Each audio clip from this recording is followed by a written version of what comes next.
I'm Ella, knee-deep in the world of fashion and celebs, juggling brushes and eyeshadow palettes like a pro. My life's a whirlwind of glitz, but underneath the foundation and the flash, I'm just a girl who stumbled into love when I least expected it. It was one of those rare nights off. I almost skipped the bash at Jenna's, thinking about crashing on my couch with some takeout. But fate had other plans. That's where I met Daniel. He was no movie star, but man, did he have that charm. First thing he said to me? "Wow, do they serve drinks here, or do I gotta flirt with you to get one?" I laughed, despite myself. Try flirting, see where it gets you. And flirt we did, the whole night. Between the laughs and the banter, I felt like I'd known him forever. He wasn't in the biz, worked some tech job, but that night, none of it mattered. Fast forward through a whirlwind romance, and bam, we're hitched. The wedding was something out of a movie, thanks to my connections and his charm. Then came the house, a gift from my folks. "It's too much," I told them. "Nothing's too much for our little girl," my dad said, his arm around Mom, both of them beaming. Daniel was over the moon about the place. "Babe, this house, it's unreal. Look at that garden. And the terrace? Can't wait to chill there with a beer at sunset." The first few months flew by in a blur of happiness. Mornings on the terrace, evenings tangled up on the couch, it was like living in a dream. "I could get used to this," Daniel whispered one night, kissing my forehead. "Better not get too used to it. Remember, we gotta pay the bills too," I joked, nudging him playfully. "With you, babe, I'd live in a cardboard box. But this," he gestured around at our lavish living room, "this is a nice bonus."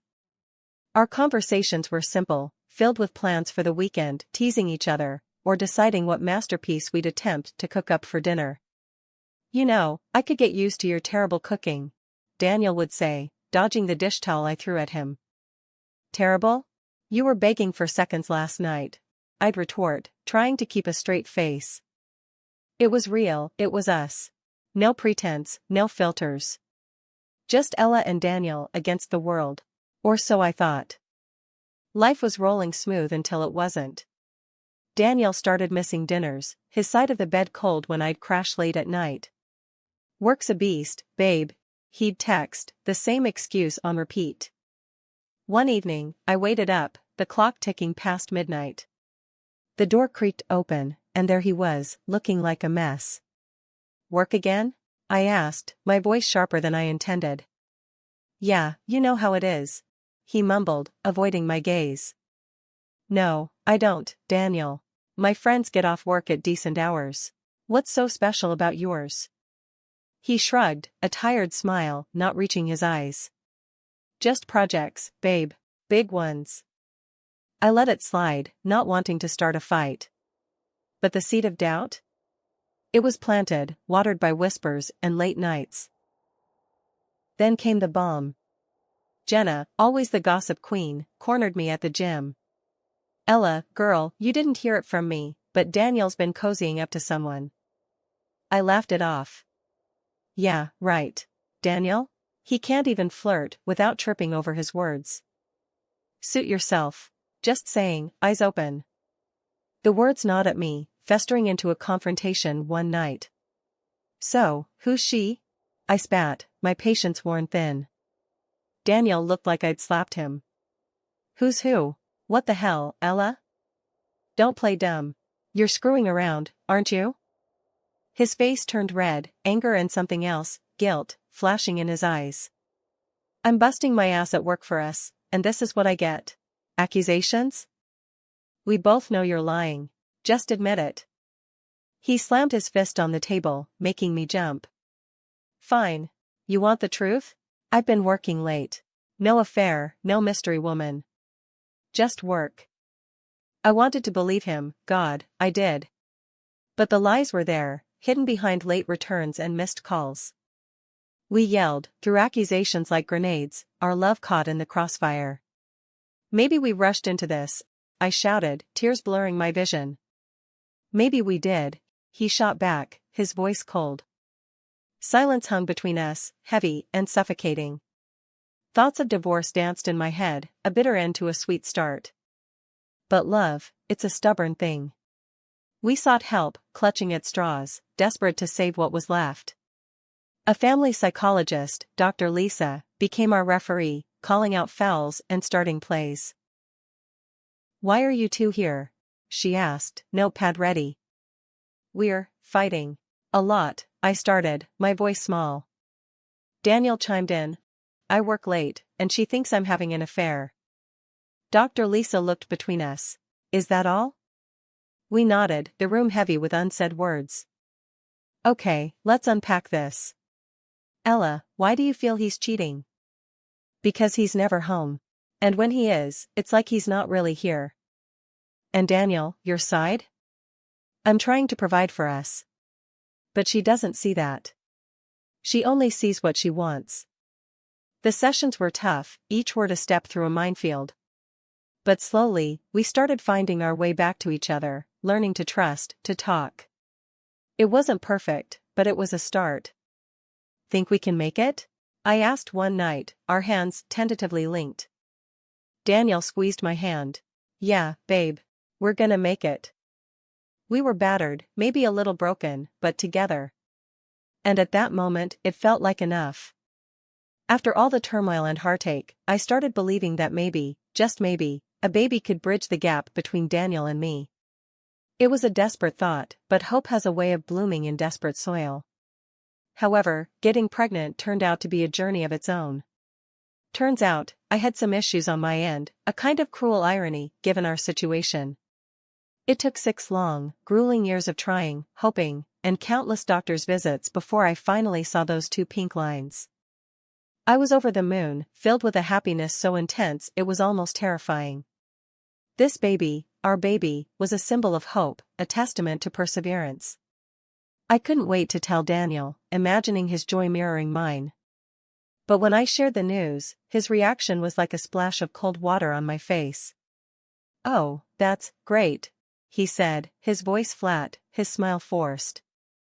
It was as if I'd told him the weather forecast, not that we were going to be parents. I couldn't hide my disappointment. "Great? You don't seem excited," I accused, feeling my own excitement dim. Daniel sighed, running a hand through his hair. "I am, Ella. It's just a lot to take in, you know? I mean, a kid? We're going to be parents?" "Yeah, I know. It's scary, but it's also amazing, isn't it?" I tried to find the enthusiasm in his eyes, but found none. He nodded, forcing a smile. "Yeah, amazing." The conversation felt like hitting a brick wall. I'd imagined this moment differently in my head. Dreamed of it, even. But reality has a funny way of knocking you down a peg or two. Despite the awkward start, I clung to the hope that a baby would bring us even closer, seal the cracks that had formed in our marriage. "We need to think about the future, Daniel. For our baby," I said, hoping to ignite some spark of excitement in him. He agreed, though his enthusiasm felt as forced as his smile. "Of course. We'll figure it out. We always do." As the weeks passed, my belly grew, but the distance between us remained. Daniel tried, I could see that. He'd come home earlier, ask about my appointments, and even painted the nursery without complaint. But something was off. It was like he was going through the motions, doing what he thought was expected of him, not what he wanted. And then our miracle was born, and I was not up to it. Life with a newborn should have been about diaper changes, midnight feedings, and those quiet moments of wonder watching your baby sleep. Instead, it felt like I was living with a ghost. The whole cycle started again, like a bad rerun of a show you hated but couldn't stop watching. Daniel turned back into the man I feared would reappear. His promises to change, to be present, felt like empty words, vanishing into thin air the moment they were spoken.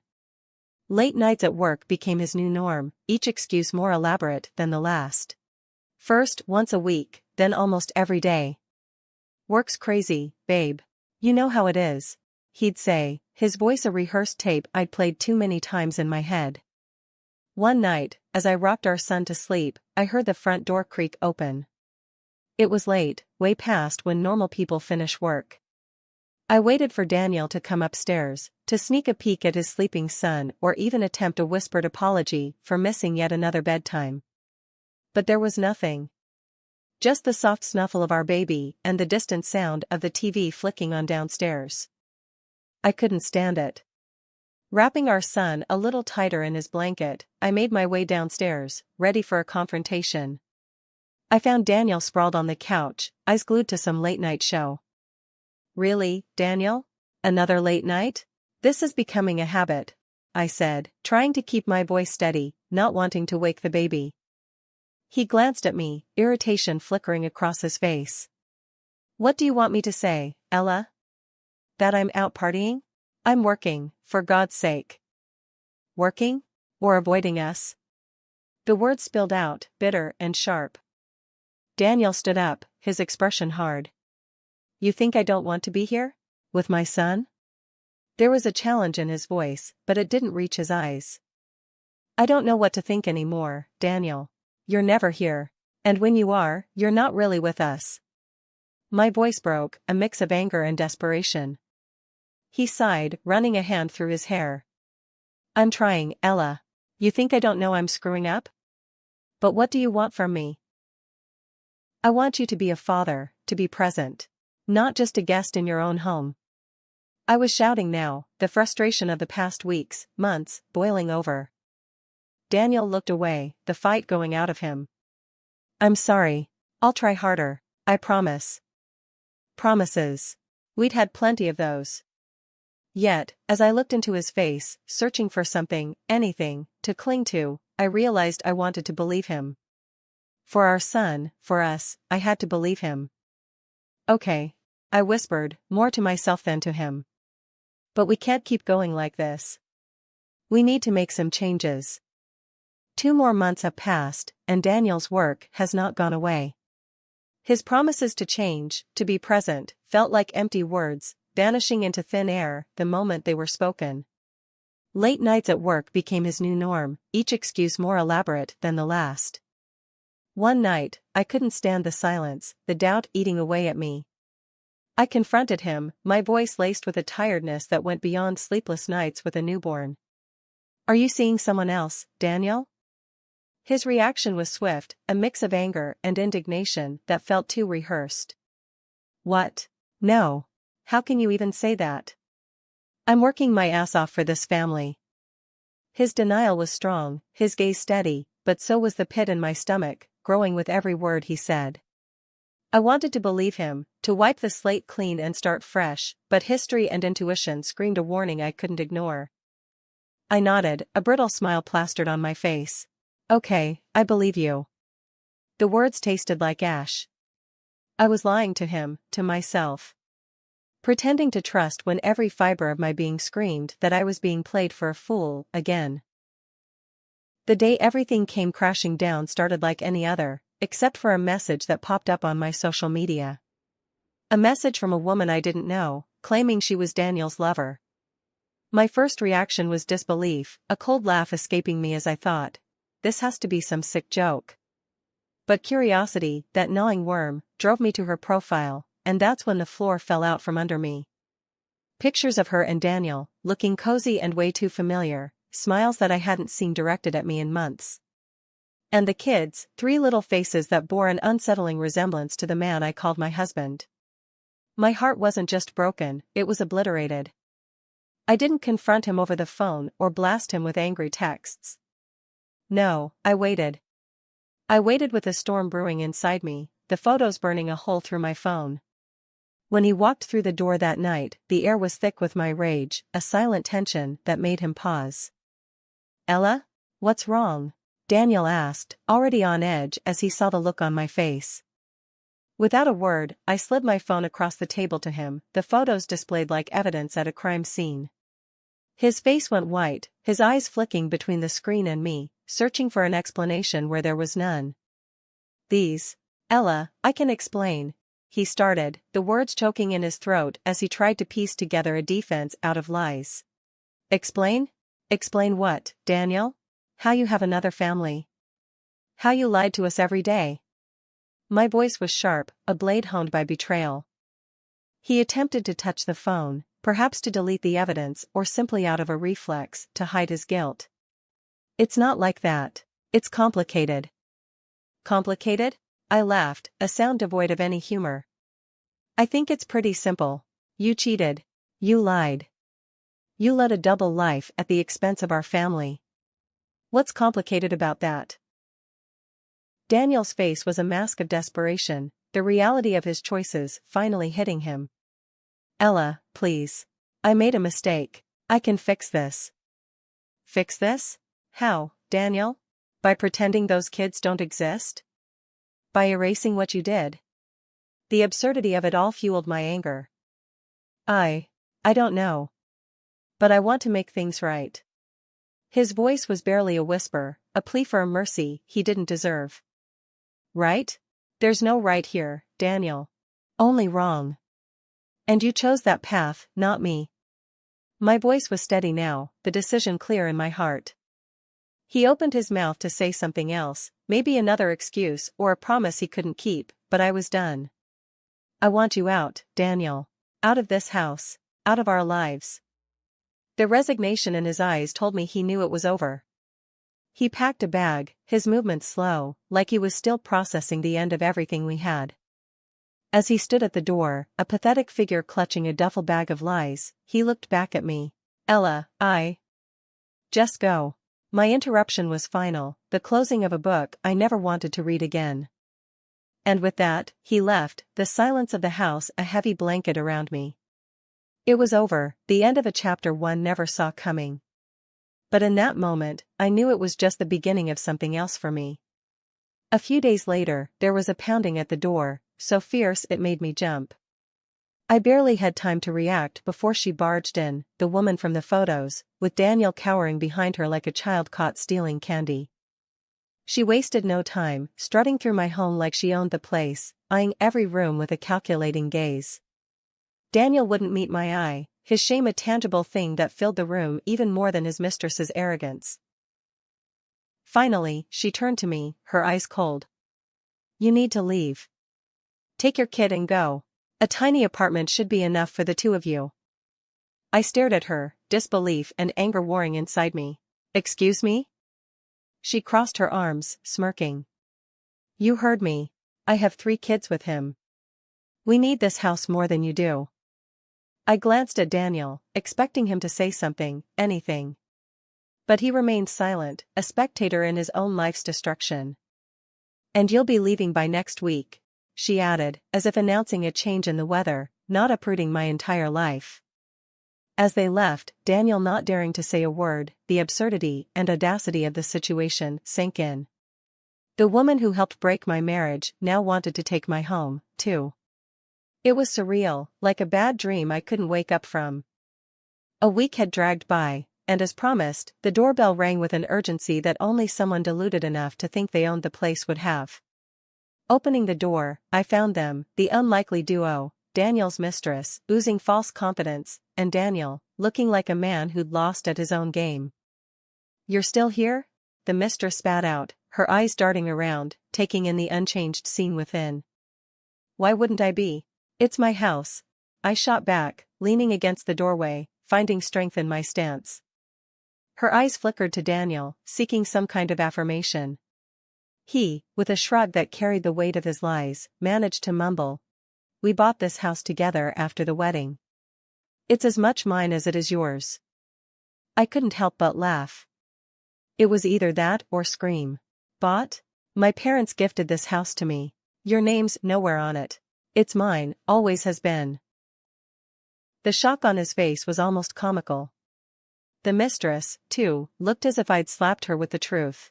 But, the house? No buts. It's mine. And him. I gestured towards Daniel with a disdainful flick of my wrist. Thinking he could lay claim to it is laughable. She tried a different tactic then, her pride bruised, but not beaten. Well, you may have the house, but I have him. A rich man with a hefty salary. I burst out laughing. The absurdity of the situation demanded it. Rich? Hefty salary? He's been playing you. He's a clerk, always has been. There's no wealth there. She turned to Daniel, her face a mask of disbelief and anger. Is this true?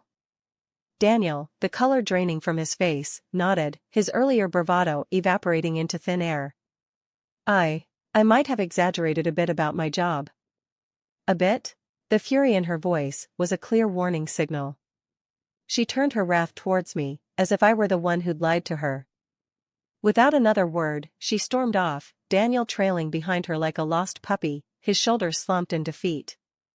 2 weeks after I kicked Daniel out and stood my ground against his mistress's absurd claim to my house, I took the next logical step. I filed for divorce. It was time to officially sever the ties that bound me to a man who'd become a stranger, a source of betrayal and pain. I wanted freedom, a clean slate for me and my son. Just when I thought I could catch a breath, she was back on my doorstep, the mistress, her desperation palpable, 3 kids in tow looking every bit as miserable as she was. Please, she started, her eyes brimming with tears. You have to help us. We have nowhere to go. This house, it's all they have. I stared at her, incredulous. Was she serious? After everything, she had the gall to show up here, demanding my home? The audacity, I muttered under my breath. Listen, and listen good. This house is mine. You and Daniel made your bed. Now, lie in it. Somewhere else. Her tears quickly evaporated, replaced by a scorching anger. How can you be so heartless? Look at them. She pushed the kids forward, their tears starting on cue. I sighed, my heart heavy for the kids, but my resolve steel. This isn't my doing. It's yours. It's his. You need to leave. Now. When she didn't budge, just stood there screaming accusations and curses, I had no choice. I called the police. The situation was beyond ridiculous, beyond sad. It was a circus, and I was done being a spectator. The officers arrived swiftly, their presence a relief. They tried to reason with her, but she was beyond reason, her tirade against me escalating. Eventually, they escorted her and the children away. The sight of them being led from my doorstep was both a relief and a pang in my heart. Those kids deserved better. Just when I thought I had started to turn the page, Daniel showed up again, knocking on my door with a look that was half regret, half desperation. I opened the door, not surprised but disappointed to see him standing there, a bag in his hand, his eyes pleading. Ella, I messed up. I know that. But I've left her, left all that behind. I want to come back, for you, for our son. Can you forgive me? His voice was shaky, his usual confidence nowhere to be seen. I stared at him, disbelief and anger swirling inside me. After everything, he thought he could just waltz back in? Forgive you? My voice was low, laced with venom. After you lied, cheated, and broke our family? You think you can just drop them and everything's fine? He shifted uncomfortably, his eyes not meeting mine. I know I don't deserve it, but I want to make things right. Make things right? I laughed, harsh and cold. You're beyond making things right, Daniel. You made your choice. Now, live with it. His face fell, and for a moment, I almost felt sorry for him. Almost. Ella, please. No. It's too late for pleases and sorries. You need to leave. Now. My voice was firm, brooking no argument. He looked at me, the realization finally dawning on him that there was no going back, no forgiveness to be had. With a heavy sigh, he turned and walked away, his shoulders slumped in defeat. As he disappeared from view, a part of me felt lighter. It was finally over. I was free from the web of lies and betrayal Daniel had spun around us. In the weeks that followed, I heard through the grapevine that Daniel and his mistress were crammed into a small apartment, their lives a constant battle, a far cry from the illusions he'd tried to sell to both of us. It was a fitting end, I thought, to a tale of deceit. As for me, I focused on my son, on rebuilding our lives without the shadow of Daniel hanging over us. We were moving on, stepping into a future that was uncertain but ours to shape. The road ahead was long, but for the first time in a long time, I felt hopeful. We had survived the storm, and now, it was time to enjoy the calm.